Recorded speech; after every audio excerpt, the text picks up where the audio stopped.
Hi, low brass players. That means you trombones, the baritone players. I'm Mr. Round, and I am the sixth grade band teacher that you're going to be working with this year. And it's going to be a very unusual year, as you know, with all this COVID-19 stuff. And it looks like we're going to be doing a lot of video things. And I want to make sure that you get all the information, all the details. I think that with video, the good thing about it is you can go over the video a couple times if you don't get it. So the other thing that's going to be helpful is that I'm going to have Google Meets that you can sign up for that will just have you and I meet for 10 minutes here and there, just kind of seeing if you're getting all the different things that you need to get when you play a low brass instrument like a trombone and baritone. So we are going to watch, or I'm going to do a video with you for both groups right now, because all of you are going to be doing the same thing, and that's buzzing on a mouthpiece. That's the same mouthpiece for both instruments. Okay, so one thing to know is if you're like a trombone player and you struggle with like learning where to put the slide and stuff like that, you can continue to just use the same mouthpiece, the same notes on your page, but then you just switch over to a baritone where you just push the valves down. All right, so first of all, the number one important thing is that you know how to open up your case correctly, because if you don't, you're going to have junk fall all over the place.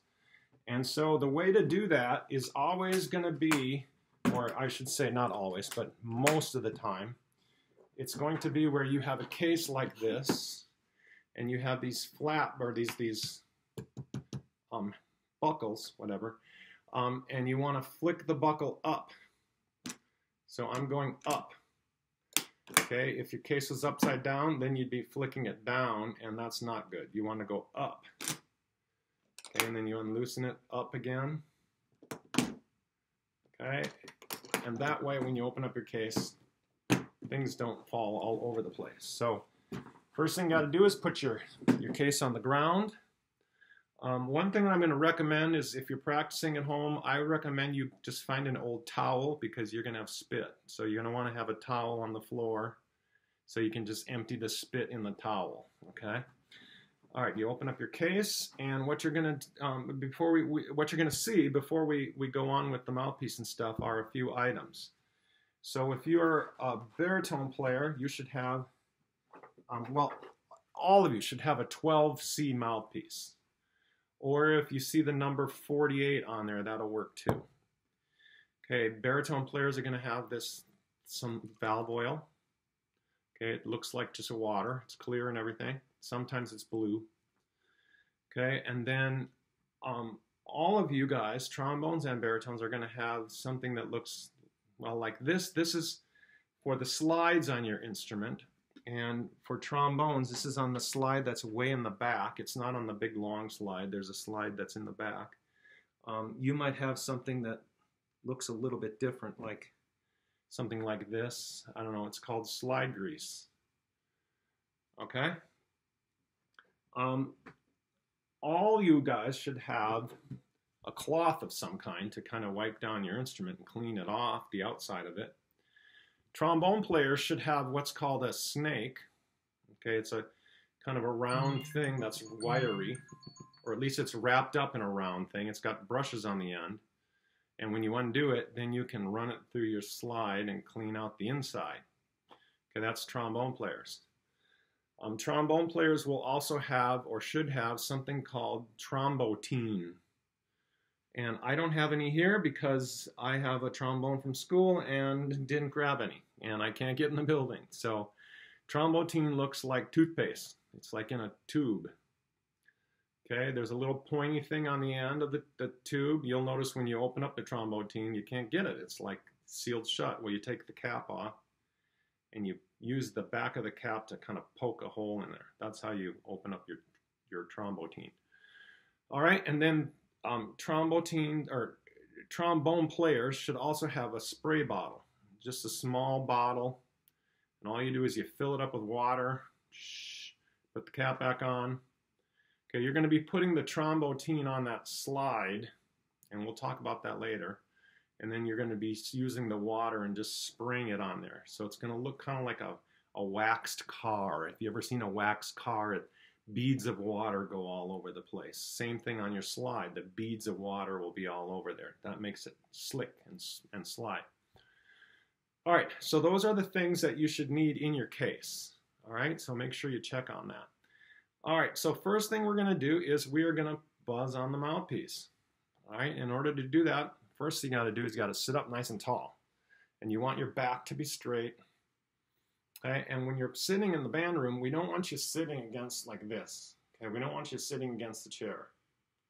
Okay, right now when I'm talking to you, I'm not touching the back of my chair. I'm sitting up a little bit here so that I can use my stomach down here, this area right here called your diaphragm, to get a lot of air. All right? And so what we do to get a buzz on the mouthpiece is we wet our lips, and then we say the letter M. M. M.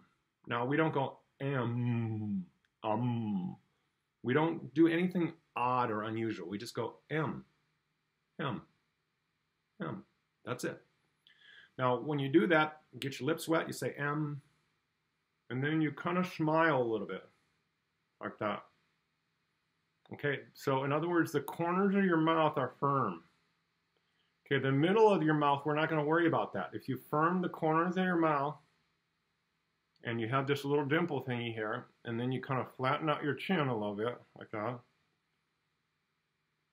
You use air from down here, and you blow it out of your mouth, and when if your lips are together, they're going to start going, brrr, they're going to vibrate. So, M, flatten out chin.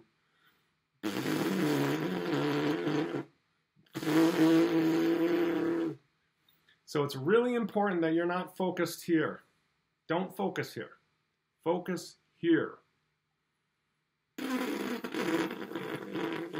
Too many kids worry about how to make this firm or tight or loose or whatever, and that's not what you want to do. You want to think about this. Because it's like if you have a balloon and you fill up a balloon with air, your balloon is your stomach. You take the top of the balloon and you pull it apart and then you force the air out of it, like by pushing in the balloon.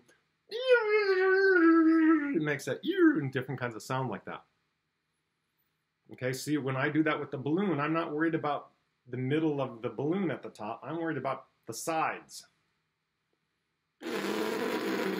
Okay, so I take my mouthpiece and I put it where it fits comfortably on my lips there, right? And usually it's going to be 50% on the top, 50% on the bottom.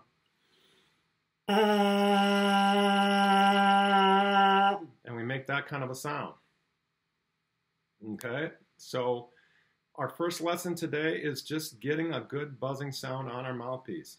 Now, notice that my sound is steady.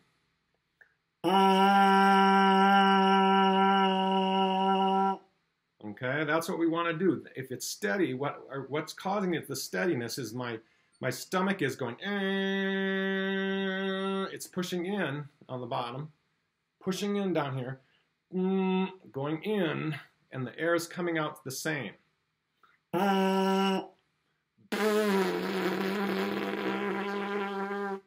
Okay? If you're not using a good steady stream of air, your buzzing will sound. And what that'll sound like on the mouthpiece.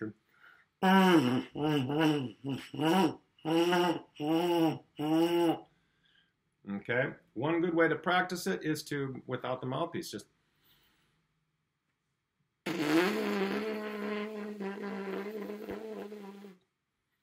Okay, back in the old days when they built a fire, a lot of times people that make stuff with metal, where they stick it in the fire and then they pound on it with a hammer, they have what's called a bellows, and it's a thing that you push and it together. It's kind of like an accordion, like, and you push it and the air comes out steady. Okay, that's the same thing here. You're pushing steady with your stomach like that. All right, so the goal right now is to try to get, a good 5-6 seconds of a steady sound. If you can get 10, that'd be fantastic, but just to get a good steady buzz on your mouthpiece. And then finally, before we end this particular video on day 1 here. We want to see once if you can firm and loosen the corners while you're buzzing. So watch this.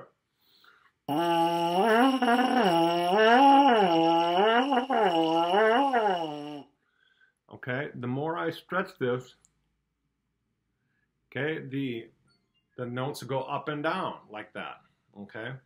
One other thing that's going to help you is if you pretend like you're saying toe.